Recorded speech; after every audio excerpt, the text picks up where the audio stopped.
쉬운 것 같지만 막상 해보면 어렵고도 힘든 반찬. 반찬 잘 만들고 싶은 주부들을 위해 요리의 대가 이종임 선생님이 최고의 반찬을 만들어 드립니다. 베스트 반찬 지금 시작합니다. 안녕하세요. 이종님입니다. 아이들 건강에도 좋고요. 또 사각사각거리는 게 별미인 콩나물을 이용해서 콩나물 무침과 콩나물 볶음 두 가지를 준비했습니다. 어떤 재료들이 필요한지 자세히 한번 살펴볼까요? 오늘의 베스트 반찬 콩나물 볶음과 무침.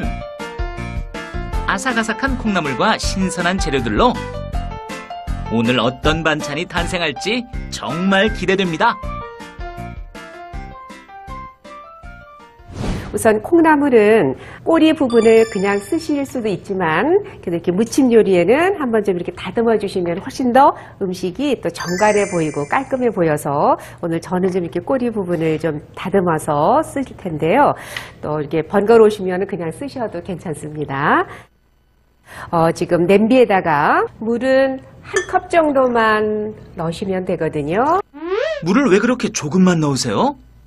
콩나물 같은 경우는 한 3분 정도만 익히면 되니까 그 익을 정도의 물만 있으면 되니까 물을 많이 넣고 데쳐내는 게 아니라 그냥 찜처럼 익히는 거예요. 그래서 여기에 물 한 컵 넣고요. 그 다음에 콩나물 다듬어서 식혀놓은 거를 이렇게 냄비에다가 담아주시고 여기에 소금을 이제 약간만 넣어서 밑간도 되면서 이렇게 뚜껑을 덮어서 냄비 뚜껑은 꼭 닫고 쪄야 콩나물이 비린내가 나지 않는다는 것 명심하세요.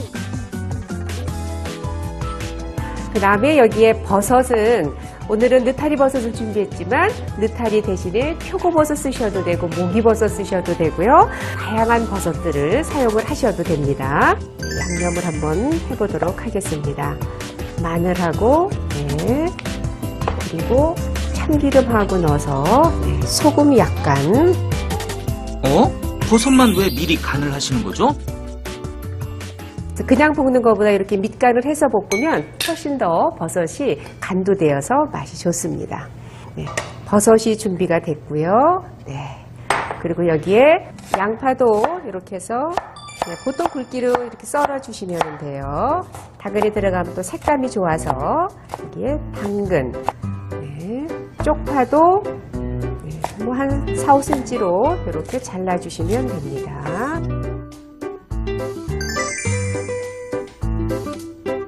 달걀을 마지막에 이렇게 넣어서 연결을 해줄 거거든요. 그래서 달걀은 유정란으로 준비를 해주시면 더 좋겠습니다. 달걀은 완전히 풀지 않고요. 그냥 흰자, 노른자만 약간 섞일 정도로 이렇게만 풀어주시면 돼요. 완전히 이렇게 풀어서 섞지 않으셔도 됩니다. 그 다음에 여기에 이제 양념장을 만들어서 이제 준비를 하겠습니다. 또 손쉽게 다시마만 이렇게 물에다가 이렇게 우려서 다시마 물을 넣으셔도 되고요. 그래서 간장이 좀 들어가고요. 마늘이 들어갑니다. 그러면 후라이팬에 이제 기름을 조금 넣어주시고요. 프라이팬에 지금 기름 넣어서 이제 좀 뜨거워졌으면은요. 우선 프라이팬에 양파를 먼저 넣겠습니다. 양파 그리고 뭐 당근 정도 같이 넣으셔도 되고요. 오래 볶아야 깊은 맛이 나는 양파, 당근, 버섯은 먼저 볶아주는 게 포인트. 그 다음에 여기에 아까 준비해 놓은 다시마 국물에 간장과 다진 마늘 들어갔죠. 그래서 이거를 이렇게 넣어서 익혀주시면 돼요. 버섯과 양파, 당근이 좀 익었으면요. 그 다음에 여기에 미나리, 쪽파를 좀 넣어주시고요. 그리고 이제 여기에 익힌 콩나물을 넣어주시면 돼요. 이렇게 해서 콩나물이 들어갑니다.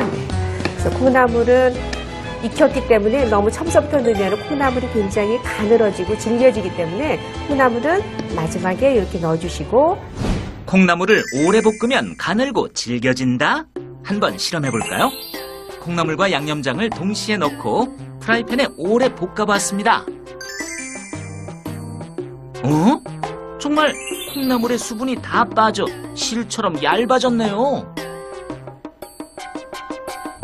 반대로 양념장이 끓고 난 뒤에 넣고 살짝만 볶은 콩나물은 오동통한 모습 그대로. 소금 간 좀 해주시고요. 네. 그다음에 이제 여기에 마지막으로 달걀을 이렇게 넣어서 잠시 뚜껑을 덮어서 달걀만 익혀주시면은 콩나물 볶음이 완성됩니다. 달걀이 반숙 정도로 좀 익었네요. 네, 이렇게 해서 네, 다 됐으니까 이제 담아보도록 하겠습니다. 콩나물이 이렇게 또 아주 근사한 콩나물 볶음 요리가 완성됐습니다. 아삭아삭한 식감과 가진 채소의 맛과 영양이 그대로 살아있는 콩나물 볶음. 다음으로 보여드릴 콩나물을 이용한 반찬은 바로 매콤한 맛이 으뜸인 콩나물 무침입니다.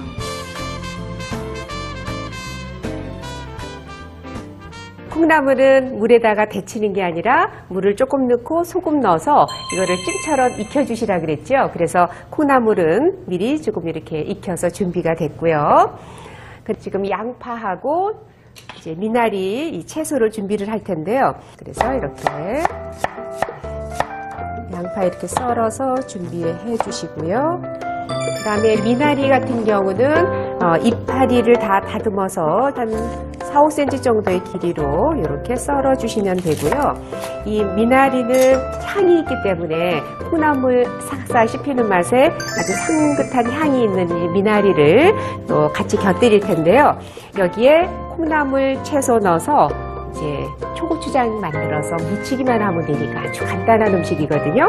그래서 여기에 고추장이 들어갑니다. 그래서 지금 고추장에 그리고 여기에 지금 식초가 들어가지요. 식초 그리고 윤기도 나고 약간 달콤하게 여기에 조청이 들어가고요. 조청이 없을 때는요, 뭐 요리엿 또는 뭐 올리고당 쓰셔도 괜찮습니다. 매실청이 있으면 매실청도 조금 넣으셔도 좋아요. 네. 이렇게 해서 여기에 다진 마늘도 좀 들어가고요. 콩나물 익은 다음에 그거를 이제 뜨겁잖아요. 근데 이렇게 무침은 차가워야 훨씬 더 맛있기 때문에 얼음물에다가 담갔다 건지면 훨씬 더 사각사각거리고 싱싱합니다. 살짝 데친 콩나물을 얼음물에 담가 식혀주면 훨씬 더 사각사각한 식감을 느끼실 수 있습니다. 그다음에 여기에 양파 썰은 거, 그다음에 미나리, 그다음에 초고추장 만들어 놓은 거 넣어서 버무리시면 되거든요. 그냥 콩나물은 이렇게 다른 채소하고 함께 넣어서 버무려 드시면 아주 사각사각 씹히는 맛이 훨씬 더 나물보다 좋기 때문에 이렇게 버무려서 드시면 좋아요. 여기에 이제 통깨를 마지막으로 넣어주시면 됩니다. 네, 그릇에 한번 담아보도록 하겠습니다. 콩나물 무침이 완성됐습니다. 초고추장으로 매콤한 맛을 낸 콩나물 무침. 그야말로 최고의 밥도둑입니다. 콩나물 무침과 콩나물 볶음을 만들어 봤는데요. 콩나물 볶음의 중요한 포인트는요. 콩나물은 한번 익혔기 때문에 마지막에 넣어서 살짝 익혀줘야 아삭거림을 살릴 수 있다는 점입니다. 꼭 한번 따라 해보세요.